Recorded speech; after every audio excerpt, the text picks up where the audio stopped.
Assalamualaikum warahmatullahi wabarakatuh. Jumpa lagi dengan Pak Suprono di channel Pak Suprono Belajar Manajemen. Pada kesempatan kali ini kita akan kembali membahas materi manajemen pelayanan prima dengan topik total quality mutu pada bagian yang kedua. Bagi kalian yang belum mengikuti video pada bagian yang pertama, bisa klik link di kolom deskripsi. Jangan lupa klik like dan share agar menjadi ilmu yang bermanfaat bagi kita semuanya. Dan jangan lupa subscribe agar kalian tidak tertinggal pada video-video berikutnya. Materi Total Quality Management yaitu dengan mengenal karakter pelanggan. Jadi bagaimana di dalam Total Quality Management kita bisa mengenal karakter pelanggan. Supaya kita bisa mengenal karakter pelanggan, maka pusat perhatian dari semua, dari mulai pimpinan, mulai pemilik sampai dengan karyawan harus terpusat pada pelanggan. Jadi pusat perhatian itu semua ada di pelanggan. Maka karena pusat perhatian ada pada pelanggan, maka di sini harus mendengarkan kehendak pelanggan dengan penuh perhatian. Jadi apa yang dikehendaki pelanggan? Sehingga produk, barang, ataupun jasa yang diberikan itu sesuai dengan yang dikehendaki oleh pelanggan. Kemudian bertindak dengan tenang dan rileks. Jadi ketika menghadapi pelanggan seperti dahulu pernah kita bahas, ya, kebetulan videonya juga barusan tayang, ya. Di situ adalah ketika kita menghadapi pelanggan, kita harus posisinya adalah tenang dan rileks. Tidak terjadi emosi, tidak terjadi suatu ketergesaan, ya. Kemudian ketika berhadapan dengan pelanggan, kita harus selalu tersenyum dan tatap mata saat berbicara. Jadi kita tidak boleh ketika berbicara dengan pelanggan itu tidak menatap matanya. Ya, jadi kita berbicara itu harus menatap matanya. Dan jangan lupa selalu tersenyum. Kecuali ya pada video sebelumnya yang kemarin barusan tayang itu juga kecuali ketika menghadapi komplain dari pelanggan. Karena kalau menghadapi komplain dari pelanggan kita banyak tersenyum itu malah dikira mengejek. Kemudian tanggapi pembicaraan pelanggan dengan serius. Jadi ketika berhubungan dengan pelayanan pelanggan itu kita harus selalu serius. Tidak ada senda gurau, tidak ada candaan, kita harus selalu serius di dalam menghadapi pelanggan. Kemudian perhatikan nada bicara. Ketika kita berbicara dengan pelanggan, kita harus dengan nada bicara yang tidak tergesa-gesa, tidak keras, tetapi jelas. Tidak tergesa-gesa, tidak keras, tetapi jelas. Sehingga mudah dipahami oleh pelanggan kita. Kemudian yang kedua adalah memberikan pelayanan yang efisien. Bagaimana caranya memberikan pelayanan yang efisien? Yaitu layani pelanggan pertama, baru pelanggan berikutnya. Jangan LIFO. Nah, LIFO itu last in first out.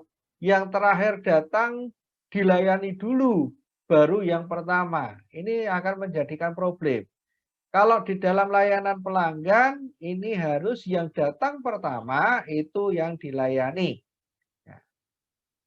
Maka di sini harus betul-betul diperhatikan. Maka kalau bisa dilihat lagi di video yang sebelumnya bahwa kalau di situ menggunakan booking service ya, itu harus dipisah supaya apa? Tidak mengganggu Vivo ini. Kemudian penggunaan waktu seakurat mungkin. Jadi kita harus terbiasa di dalam bekerja pelayanan prima ini kita harus terbiasa menggunakan waktu itu seakurat. Jadi bila perlu kita menggunakan limit waktu. Ya seperti kalau kebetulan eh, di beberapa layanan milik pemerintah yaitu di Samsat ya. Samsat terutama khususnya di daerah istimewa Yogyakarta ini sudah mulai menerapkan pelayanan misalkan cuma bayar pajak itu 45 menit, 30 menit selesai. Pelayanan pajak tahunan itu 30 sampai 45. Sedangkan pajak 5 tahunan 1 jam. Ini adalah penggunaan waktu seakurat mungkin. Dan ini bisa diterapkan di semua jenis pelayanan. Ya. Tergantung kebiasaan yang sudah. Misalkan mau diterapkan di layanan servis kendaraan bermotor, servis mobil, ini bisa. Bahkan ada juga beberapa perbankan itu yang memberikan waktu untuk masalah pencairan kredit. Jadi kredit sebelahan atau kredit kecil itu selesai dalam waktu sekian menit. Nah, ini adalah perlu di dalam memberikan pelayanan yang seefisien mungkin. Kemudian bicara seperlunya kepada pelanggan saat berbicara. Ya, ini dulu sudah pernah kita bahas yang namanya berbicara kepada pelanggan, kita tidak boleh banyak berbicara yang tidak-tidak. Ya, banyak basa-basi. Jadi to the point, berbicara sesuai dengan apa yang harus kita sampaikan. Kemudian tanggapi pembicaraan pelanggan dengan serius. Jadi semua yang kita hadapi dengan pelanggan itu, pembicaraan yang kita bangun dengan pelanggan, itu semua pembicaraan yang serius. Nada bicara kita diperhatikan, kemudian rencanakan apa yang akan dilakukan selanjutnya. Jadi di sini apa yang akan kita lakukan kepada pelanggan itu betul-betul sudah terbaca oleh pelanggan. Jadi setelah step A, pelanggan nanti pasti akan lari ke step B, step C, dan sebagainya. Ini pelanggan itu sudah paham. Kemudian menindaklanjuti pelayanan sampai tuntas. Jadi ketika kita memberikan pelayanan kepada pelanggan itu harus betul-betul sampai tuntas. Sampai betul-betul pelanggan itu bisa puas. Nah, ini yang harus dilakukan.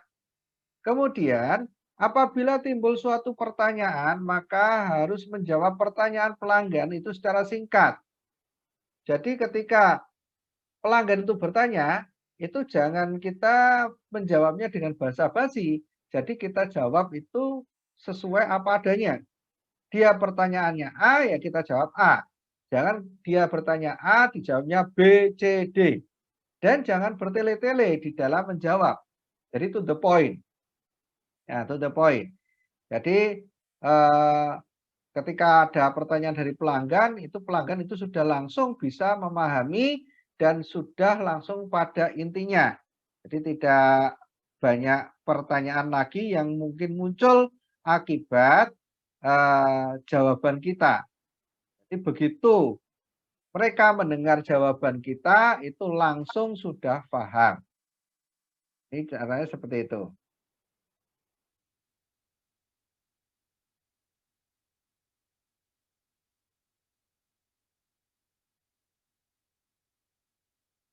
Nah, ada beberapa kelemahan pada pelayanan publik. Kemarin kita sudah membahas pada video sebelumnya yaitu tentang pelayanan publik. Apa kesulitan yang biasa sering terjadi pada pelayanan publik? Seperti yang dahulu pernah kita bahas bahwa yang namanya pelayanan publik ini mayoritas diselenggarakan oleh pemerintah. Ya, mayoritas diselenggarakan oleh pemerintah. Nah, karena layanan ini banyak dilakukan oleh pemerintah, maka banyak sekali kesulitan-kesulitan yang bisa terjadi.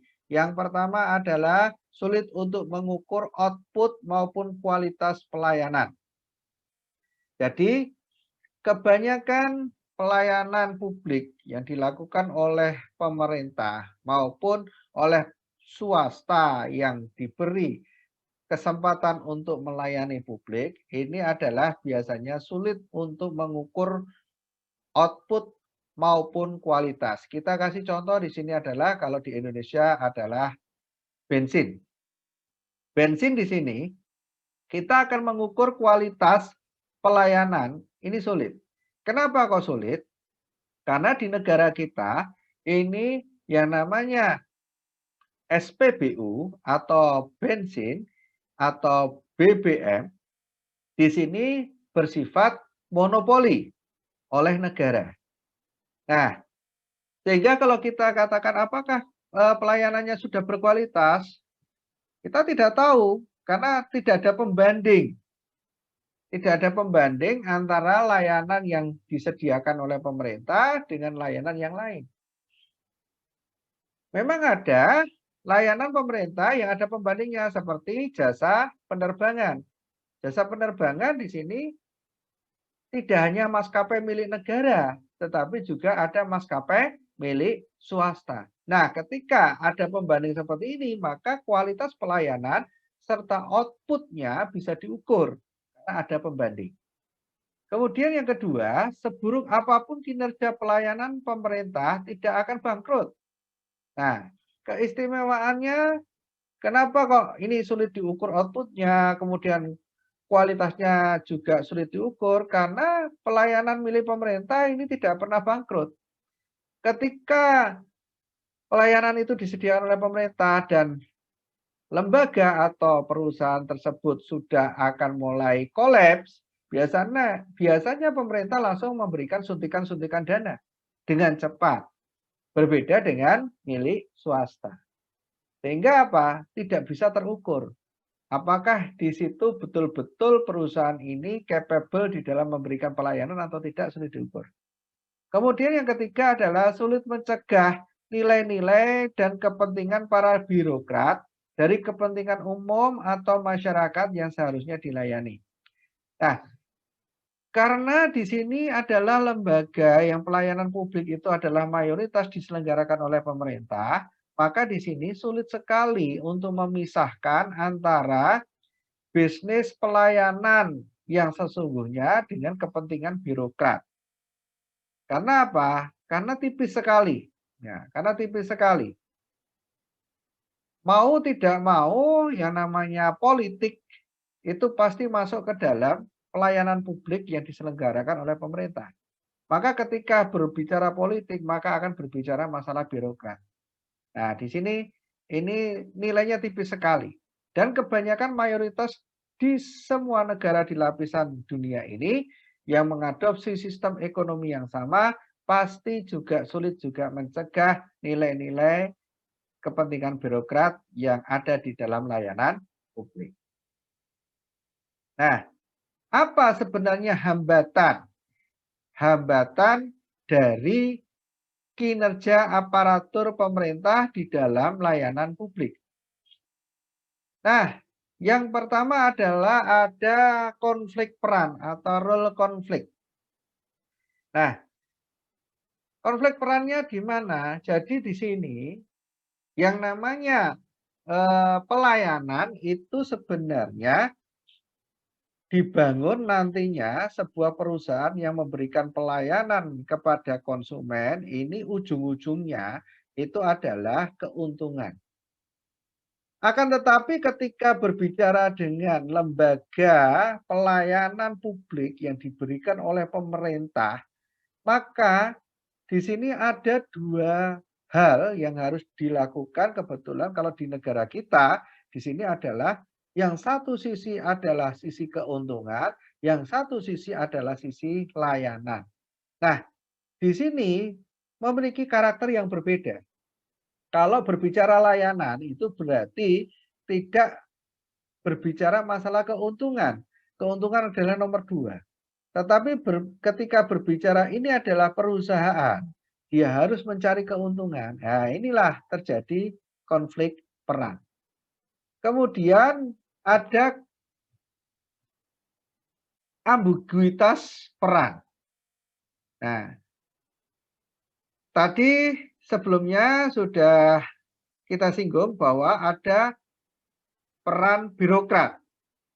Nah, ketika berbicara kepada perusahaan-perusahaan layanan publik yang dibangun oleh pemerintah, ya, baik itu di Indonesia maupun di negara-negara lain, biasanya dalam bentuk badan usaha milik negara. Nah, di sini kadang-kadang karena ada peran dari birokrat yang ikut di dalamnya, maka nanti akan muncul ambiguitas. Ambiguitas itu bagaimana? Nah, itu tadi. Apakah ini betul-betul peran pelayanan kepada masyarakat atau mengakomodir dari politik? Nah, ini kan menjadi ambigu. Ini yang menyebabkan hambatan kinerja dari lembaga-lembaga pelayanan publik. Kemudian miskin tenaga kerja yang sesuai. Nah, kalau sekarang ini boleh dikatakan sejak berubah lembaga-lembaga pelayanan publik itu bersifat mulai ke arah PT, mulai ke arah persero, mulai ke arah perusahaan publik, maka di sini miskinnya tenaga kerja yang sesuai itu sudah bisa sedikit dikendalikan. Akan tetapi masih ada.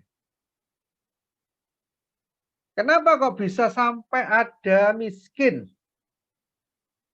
Karena proses rekrutmen tenaga kerja yang dilakukan oleh lembaga-lembaga layanan publik milik pemerintah itu berbeda dengan rekrutmen yang dilakukan oleh swasta. Swasta karena dia harus menggaji berarti dia harus keluar kos biaya yang nanti harus dikembalikan dalam bentuk profit, maka dia harus rekrut itu seefisien mungkin. Maka yang namanya pengangguran terselubung itu tidak ada. Jadi misalkan di sini pekerjaan harus diselesaikan oleh 2 orang, ya betul-betul 2 orang. Itu kalau swasta. Tetapi kalau itu lembaga layanan publik milik pemerintah, biasanya seharusnya cuma 2 tenaga kerja yang dibutuhkan. Tetapi karena ada hubungannya, yang namanya lembaga milik pemerintah itu ada amanah undang-undang harus memberikan lapangan pekerjaan bagi masyarakat, harus bisa mengurangi jumlah pengangguran. Maka akhirnya yang seharusnya cuma 2 tenaga kerja, akhirnya dikerjakan oleh 3 sampai 4 tenaga kerja. Nah, ini mau tidak mau akan muncul yang namanya pengangguran terselubung. Nah, dan di sini biasanya dari 4 tenaga kerja ini yang mungkin yang sesuai cuma 2. Yang 2 ini mungkin tidak sesuai, tetapi dipaksakan untuk bisa masuk ke dalamnya. Karena ada amanah yang lain yaitu misalkan amanah undang-undang. Nah, kemudian yang keempat adalah kendala layanan publik itu adalah miskin teknologi. Miskin kesesuaian teknologi. Jadi yang namanya teknologi ini biasanya kalau yang namanya milik pemerintah itu biasanya penyesuaian teknologinya itu terlalu lamban. Kenapa kok terlalu lamban? Karena prosesnya, proses pengadaan teknologi itu memiliki prosedur yang panjang. Nah, karena prosedurnya panjang, maka untuk update teknologi itu minim sekali. Oleh karena itu biasanya di sini poor teknologi job fit, ini kesesuaian teknologi ini sangat miskin sekali. Yang kelima, inappropriate supervisor control system. Jadi di sini adanya sistem pengendalian yang lemah, yang tidak bisa mengendalikan dengan maksimal. Kenapa kok tidak bisa mengendalikan dengan maksimal? Taruhlah misalkan ini adalah ada lembaga badan pengawas, kayak misalkan BPK, BPKP. Nah, di sini perbedaan dengan milik swasta, kalau swasta itu begitu dia mengkontrol, itu dia langsung bisa terjun di dalamnya, langsung bisa memperbaiki, langsung bisa menunjuk, langsung bisa menyelesaikan. Tetapi kalau di lembaga-lembaga milik negara, itu di sini ketika ada temuan suatu kesalahan pelayanan yang tidak bagus, maka ini tidak bisa langsung masuk ke dalamnya. Dia nanti melaporkan terlebih dahulu pakai mekanisme-mekanisme birokrasi, termasuk nanti sampai ke dewan, lalu ada sidang, sehingga untuk satu kasus ini penyelesaiannya mungkin lama sekali. Kemudian, nah, ada miskin yang lainnya. Jadi di sini ada lack of perceived control. Pengendalian-pengendalian yang dilakukan itu miskin atau lemah. Termasuk juga di dalamnya teamwork juga lemah. Nah, kenapa kok ini bisa seperti itu? Karena tadi di atas sudah disebutkan ada kaitannya juga dengan poor employee job fit, karena di situ kalau memang bukan bidangnya juga sulit sekali untuk bisa melakukan kerjasama yang baik antar tim. Dan biasanya kalau lembaga-lembaga pelayanan publik milik pemerintah ini sulit sekali dibentuk teamwork. Nah, pada level birokrat atau aparatur, sosok yang hendak diwujudkan guna mendukung pelayanan prima adalah yang pertama adalah sensitif dan responsif terhadap peluang dan tantangan yang dihadapi. Jadi kalau berhubungan dengan layanan publik milik pemerintah, di sini cenderung aparatur yang disiapkan adalah yang mereka sensitif dan responsif terhadap peluang dan tantangan yang dihadapi. Peluangnya apa, tantangan yang dihadapi apa. Dia harus sensitif, harus respon. Kemudian dapat mengembangkan fungsi instrumental.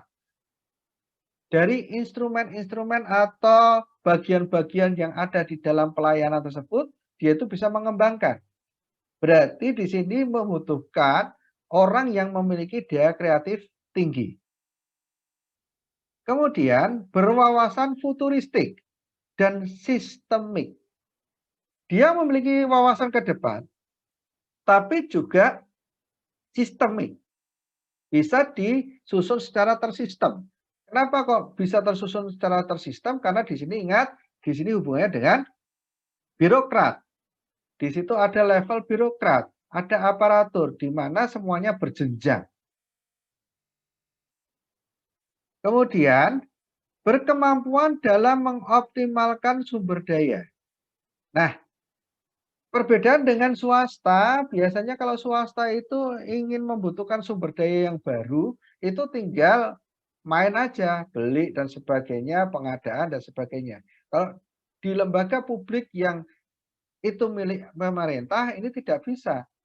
Maka biasanya mau mengadakan suatu barang itu di situ ada proses lelang dan nanti kebutuhannya itu sekarang mungkin baru dapat bulan depan. Nah, ini berarti orang yang berkecimpung di dalamnya harus bisa mengoptimalkan sumber daya yang ada sehingga pelayanan yang diselenggarakan itu betul-betul bisa terlaksana dengan baik.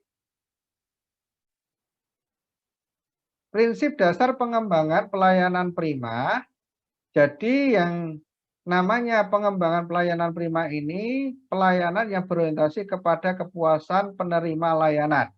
Jadi untuk mengembangkan pelayanan ini dengan baik, maka harus memberikan pelayanan yang berorientasi kepada kepuasan penerima layanan. Kemudian, perbaikan kualitas pelayanan yang berkesinambungan. Jadi supaya bisa memberikan pelayanan dengan baik, maka harus ada perbaikan kualitas pelayanan kepada pelanggan. Jadi, silahkan. Jadi di sini di dalam memberikan pelayanan kepada pelanggan itu harus betul-betul ada perbaikan berkesinambungan, tidak cuma sekali tetapi berkali-kali. Kemudian yang berikutnya adalah manajemen berdasarkan fakta. Jadi bukan berdasarkan katanya, tetapi berdasarkan fakta. Fakta yang ada di pasar itu apa? Ya, faktanya harus seperti apa dan apa yang harus dilakukan itu betul-betul harus sesuai dengan kondisi yang sesungguhnya. Kemudian yang berikutnya adalah melibatkan dan memberdayakan sistem atau unsur organisasi secara menyeluruh. Jadi tidak hanya orang-orang yang berhubungan langsung dengan pelayanan, tetapi semuanya. Kalau di dalam total quality management ini semuanya. Baik itu cleaning service, satpam, dan sebagainya harus terlibat. Kemudian mengembangkan potensi daya pikir manusia. Supaya bisa perbaikan kualitas pelayanan yang berkesinambungan, maka di sini harus mengembangkan potensi daya pikir manusia semaksimal mungkin. Yang keenam adalah kepemimpinan yang digerakkan oleh obsesi mutu pelayanan. Jadi kepemimpinan yang ada itu tidak mengarah kepada sentralisasi dan sebagainya, tetapi mengarahnya cuma satu, ke mutu pelayanan prima. Yang ketujuh adalah budaya organisasi dengan standar etika dan moral yang tinggi. Jadi mengembangkan budaya organisasi di perusahaan tersebut itu dengan standar etika dan moral yang tinggi. Di mana moral dan etika di sini disandarkan kepada kualitas pelayanan kepada pelanggan. Berikutnya adalah peningkatan manajemen pelayanan prima. Kalau berbicara peningkatan manajemen pelayanan prima berarti memikirkan yang pertama adalah bagaimana pembaharuan pola pikir aparatur tentang manajemen pelayanan prima bagi masyarakat. Yang kedua, bagaimana pengembangan visi dan komitmen dari aparatur dalam memberikan pelayanan prima bagi masyarakat. Kemudian yang berikutnya, yang nomor 3 adalah strategi dan pengembangan mutu standar pelayanan prima bagi masyarakat. Yang keempat adalah pengembangan manajemen mutu terpadu dalam pelayanan prima bagi masyarakat. Yang kelima adalah perilaku aparatur dalam memberikan pelayanan prima. Jadi aparatur harus bisa melayani masyarakat itu dalam koridor pelayanan prima. Yang keenam adalah pemahaman tentang identifikasi kebutuhan pelayanan umum dan masyarakat. Walaupun ini adalah pelayanan publik, harus tetap mengidentifikasi kebutuhan pelayanan umum dan pelayanan pada masyarakat. Yang ketujuh adalah masalah-masalah yang dihadapi pelayanan prima. Strategi peningkatan kualitas pelayanan publik. Yang pertama adalah harus melakukan yang namanya strukturisasi organisasi dengan berdasarkan visi peningkatan pelayanan publik. Jadi kalau struktur organisasi yang ada belum mengarah kepada peningkatan pelayanan publik, maka harus direstrukturisasi. Kemudian yang kedua adalah peningkatan kemampuan manajerial. Jadi manajerial yang ada di dalam lembaga pelayanan publik harus ditingkatkan kemampuannya. Kemudian yang ketiga adalah peningkatan kualitas sumber daya manusia sesuai dengan tuntutan perwujudan visi kualitas aparat. Yang keempat adalah peningkatan sarana dan prasarana. Dalam kaitannya dengan pelayanan perizinan dan akta catatan sipil, Bank Dunia mengembangkan One Roof Permit System atau pelayanan satu atap dengan menerapkan konsep penyederhanaan perizinan dengan akronim ACSD yang diikuti dengan komputerisasi atau aplikasi software. ACSD itu apa saja? A-nya adalah abolish, C-nya adalah combine, S-nya adalah simplicity, kemudian yang D adalah decentralized. Abolish di sini adalah mengacu pada menghapus jenis perizinan yang dinilai tidak perlu lagi sesuai misi visi daerah. Jadi perizinan yang tidak diperlukan dihapus. Kemudian yang kedua adalah combine. Combine di sini adalah menggabungkan beberapa jenis pelayanan perizinan yang mengatur hal-hal yang sama. Perizinan yang sama dijadikan satu dalam satu tempat. Kemudian yang berikutnya adalah simplicity, adalah menyederhanakan baik persyaratan maupun prosedur setelah dilaksanakan pengkajian yang memadai. Kemudian D adalah decentralized. Decentralized di sini adalah melimpahkan kewenangan perizinan kepada pejabat atau lembaga yang lebih dekat kepada masyarakat. Dalam hal ini adalah komputerisasi, diharapkan dapat mendukung transparansi, efisiensi, dan akuntabilitas layanan. Jadi dalam desentralized di sini diserahkan kepada pejabat-pejabat di tingkat daerah, kemudian dilakukan komputerisasi agar terjadi transparansi dan akuntabilitas. Demikianlah materi pelayanan prima dengan topik Total Quality Management pada bagian yang kedua. Jangan lupa klik like dan share agar menjadi ilmu yang bermanfaat bagi kita semuanya. Dan jangan lupa subscribe agar kalian tidak tertinggal pada video-video berikutnya. Kurang lebihnya mohon maaf. Akhirul kalam. Wabillahi taufiq wal hidayah. Assalamualaikum warahmatullahi wabarakatuh.